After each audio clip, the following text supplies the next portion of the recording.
पिछले एपिसोड में हमने देखा था कि मिंगलोंग भूया को पावरफुल बनाने के लिए काफी ज्यादा ट्रेनिंग करवा रही थी और इस ट्रेनिंग के दौरान भूया ने अपना 3 लेवल कंप्लीट कर लिया था और अब आगे वो ये सोच रहा था कि अरे यार बाकी लोगों का कल्टीवेशन लेवल तो मार्शल लेवल होता है, अलग अलग तरह के लेवल होते हैं, लेकिन इस मिंगलोंग का कल्टीवेशन लेवल इतना अजीब क्यों है? मांस वाला, टेंडेंस वाला, ये बोन्स वाला, ये कैसा कल्टीवेशन होता है? तो मिंगलोंग कहती कि बाकियों की तरह ही बनना है या उनसे आगे निकलना है, आगे निकलना है ना। तो जिम्मा कहती है वो करके जाओ, सवाल मत उठाओ वरना मुझे गुस्सा आ जाएगा। तभी भूया को जंगल में ही थोड़ी सी दूर किसी के फाइट की आवाज सुनाई देती है, मानो कि यहाँ पर किसी की फाइट हो रही हो। इसके बाद हम जंगल के उसी जगह का सीन देखते जहाँ पर सच में फाइट हो रही थी। वहाँ पर एक लड़की थी जिसका नाम था यानली। वो जब जंगल में आई हुई थी तो अचानक से एक बहुत ही पावरफुल भालू था जो उसके पीछे पड़ चुका था। वो भालू भी मामूली नहीं बल्कि बिल्कुल अजीब सा ही दिखाई दे रहा था। यानली उस भालू के साथ फाइट करने की कोशिश करती है लेकिन उसकी पावर कम पड़ते जा रही थी और ज्यादा पावर इस्तेमाल करने की वजह से उसकी पावर भी एग्जॉस्ट हो जाती है। इस वजह से वो भालू अब यानली के ऊपर भारी पड़ता जा रहा था, लेकिन वो उसकी जान ले पाता कि तभी वहाँ पर वूया पहुंच जाता है जो अपने स्टिक की मदद से भालू के ऊपर हमला करना शुरू कर देता है। वो यानली से कहता है कि आजा मेरे पास आजा, मैं तुम्हें बचा लूंगा, ये भालू तुम्हारा कुछ नहीं कर पाएगा। उसकी पावर देखकर यानली कहती है कि तुमने तो अभी सिर्फ अपने 3 लेवल को ही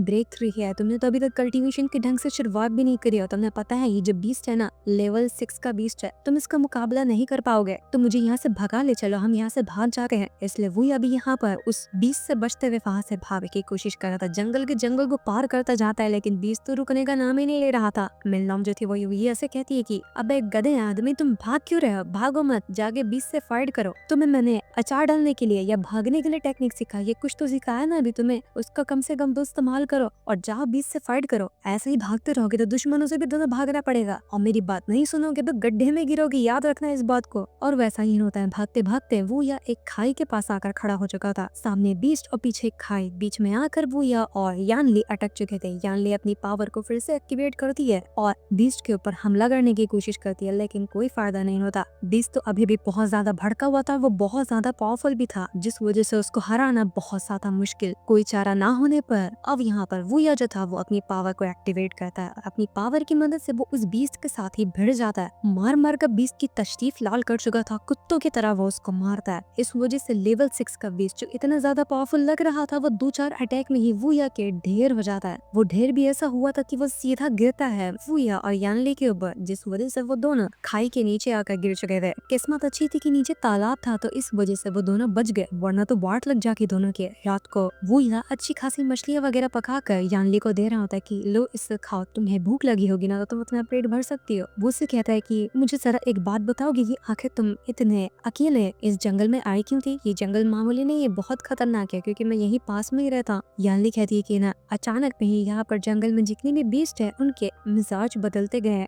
एकदम एग्रेसिव हो गए हैं, वो सारी चीजों पे हमला करना शुरू कर चुके हैं। तो उसी चीज की इन्वेस्टिगेशन करने के लिए आई थी कि इन बीस्ट के साथ हो क्या रहा है। और देखो मैं यहाँ पर आकर फंस गई, वो तो भला हूँ तुम्हारा, तुमने आकर मेरी जान बचाई। वो बड़े मजे से यानली जो वूया ने मछली दिया था खाने लग जाती है। वूया जब यानली को देखता है तो उसके पैरों में चोट लगी थी, वो अपने हाथों से उसके बाद पट्टी लगाने की कोशिश करता है। यानली थोड़ा सा घबरा जाती है, कहीं ये वूया मेरे साथ कुछ गलत हरकत ना करे। तो वूया यकीन दिलाता है कि नहीं, आपको घबराने की जरूरत नहीं है, मैं ऐसा वैसा इंसान नहीं हूँ, आप उस पर भरोसा कर सकती है। वो यहाँ पर अच्छी तरह से पट्टी वगैरह बांध देता है यानली की चोटों पर और उससे कहता है कि अब हमें ना चलना चाहिए, क्या पता आपके सेक के जो लीडर वगैरह होंगे वो आपके लिए टेंशन में होंगे, तो मैं उन्हें मैसेज करके बता देता हूँ, मैं अपना मैसेज भेज दूंगा उन्हें, तो महल से कोई आ जाएगा आपको लेने के लिए। तो यानली कहती है कि नहीं, ये करने की कोई जरूरत नहीं है, अगर लीडर को पता चला ना तो वो मुझे बहुत चिल्लाएंगे, इसलिए लीडर की जानकारी हासिल करने से पहले मुझे महल पहुंचना होगा, तुम मुझे बस महल तक पहुंचा दो, तुम्हारी मेहरबानी होगी। तो यानली कहती है तुमने ये कर दिया ना तो मैं तुम्हारा एहसान भी कभी नहीं भूलूंगी, जिस पर वूया मान जाता है और वो उसको महल ले जाने लग गया था। जंगल का भी बहुत सारा रास्ता बचा था जो कि अभी भी बहुत खतरनाक बीस्ट से भरा होगा। इस वजह से यानली को वूया की जरूरत पड़ेगी, तो वूया से भी बीस्ट से मुकाबला करते हुए